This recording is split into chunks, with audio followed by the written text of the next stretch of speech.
On the way to the airport, I've never seen the city look this nice. It was pretty surprising. But also I don't get up that early, so I guess I would have never known. I don't have any footage actually leaving Toronto, but this is leaving Chicago. It honestly looks like the same thing as Toronto.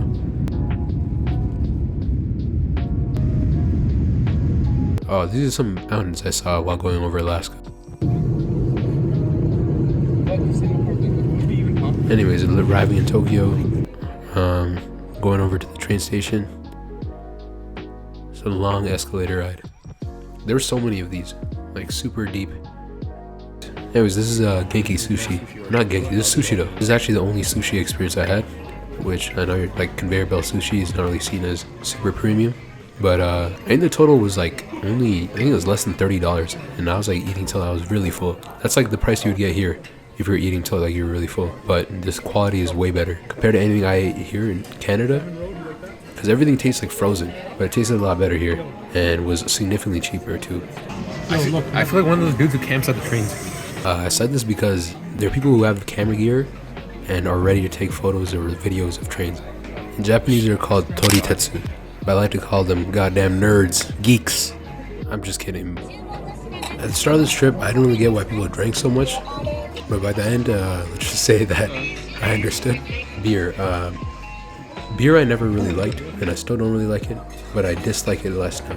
Asahi and Sapporo are my favorites because it has the least strong flavor of beer. And also looking at the footage, it does look really cool, having the bubbles of the beer rise to the top.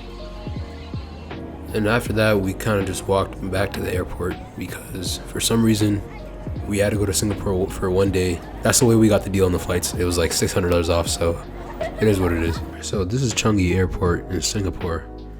And this airport was the most amazing airport I've seen. Obviously, I wouldn't come to Singapore just for the airport, but if you had like a layover here, this would be really cool. Walking up these steps, I actually stepped in someone's vomit. I didn't realize them because I saw someone laying down. My friends were like, yo, like, watch out. And I was like, oh yeah, don't worry, I saw a lady. And then right beside her was vomit. So I thought they're talking about the lady, but I ended up just stepping in the vomit.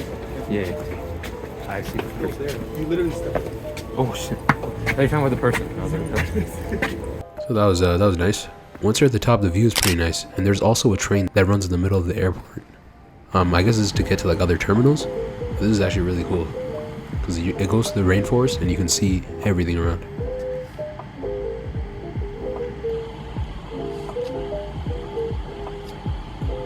Finally, actually on the streets of Singapore.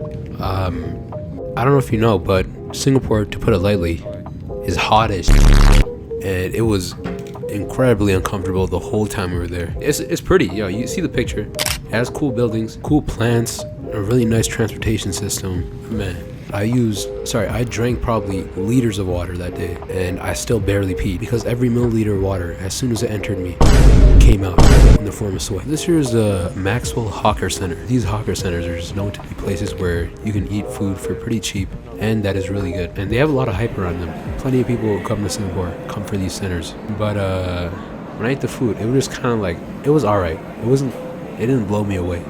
And that would have been fine, but the expectations that were set for me, I don't know if you see Mikey Chen, but looking at this thumbnail, this man is having a damn near sexual experience trying to eat this.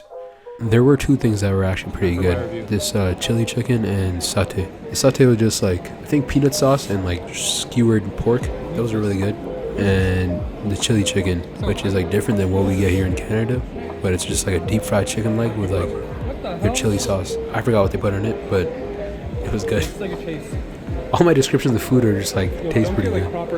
Because unfortunately I'm pretty inept at describing flavors. Maybe I shouldn't even be judging the food, but in my personal opinion, those two were the best. And there was also this iced coffee that was amazing. I carried around the cup after with me, just to cool myself down. After that, we went to the beach. I think it's called like Sentosa Beach or something. We went there and just went in the water for like 2 hours. After that, we went to watch this light show. There's a light show at a hotel, and there's also a light show at these like metal trees. So we're on our way to see that. The show was alright in my opinion. Kind of quiet. It didn't look as like visually cool as I thought it would. But I think you were really supposed to experience it while being in one of the boats that just passed by. Those boats actually go right close to the hotel. And I think if you're in one of those, I think it'll be a lot cooler. But we were like really far away. Alright, is this it? Is this the dagger? Alright, building up to it. Any second now. All right, half the time has elapsed. Nothing has shot up. All right, it's coming. Buildup is coming. I'm starting to feel it. Or not.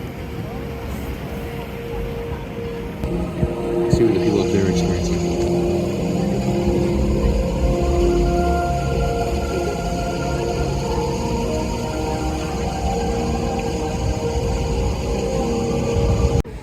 Okay, we're gonna try to make the other light show. Let's go. And we only like 20 minutes, so we had to rush to the other side to see the light show there. Honestly, there was no rush, to be honest. We could come like 5 minutes late, it wouldn't be any problem. I just remembered going over one of these bridges. There was like 2 police officers walking down the bridge with like 2 assault rifles strapped to them. And they were in their hands. I don't know why that was the case, because Singapore has one of the lowest amount of crimes in the world. I'm not sure if they're ready to gun down someone who's like spitting gum on the side of the street. But yeah, that was really weird. We saw these weird statues, bunny and some dog, giving like presents to these animals. There was just a bunch of animals. I'm not sure what this was, but they had a lot of animals just lined up. This elephant was like actually like real life scale. The light show was really cool. All like the music was syncing up with the lights. It lasted around like 15 minutes, I think, and after that we just went back to the Airbnb and slept.